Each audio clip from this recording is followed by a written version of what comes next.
So let's talk about the big names in the industry. Buildertrend, Co-Construct.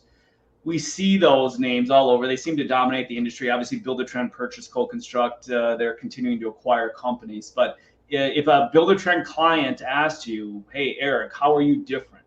Now, how would you answer that question? Yeah, and it's a very common question we get. I think at the end of the day, it does come back to what I already said. I mean, we essentially are, entirely self-funded. We have no institutional capital. I mean, Bain Capital is, heavily running, the ship over there at Buildertrend and Co-Construct. And, I speak from my own experience, having been bought once before by a private equity firm. It becomes all about the numbers. It's all about the profit. How do you maximize, every single penny out of every customer?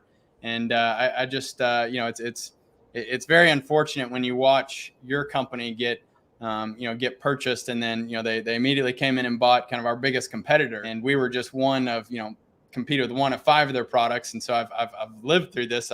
They came in, they fired me 1 year and 1 day on the day. Fired my CFO as well. So, they came in, cut the head off the snake.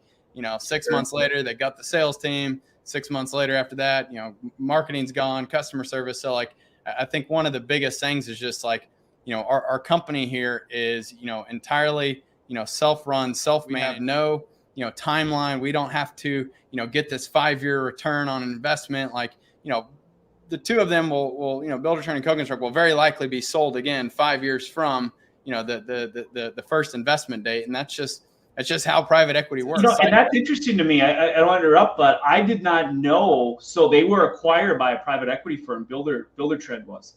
So Bain Capital is the primary investor behind the conglomerate, and they're rolling it all up. And again, so that's been the capital to go out and acquire the additional companies to kind of where they're creating their portfolio of companies. That's very interesting. So essentially, what I hear you saying is, once that private equity comes in and buys that, you kind of have these overlords now that are looking at every decision you make. Is it improving the bottom line, even if it's a decision that might be impacting your customer service or even the value of the product or the efficiency of the product?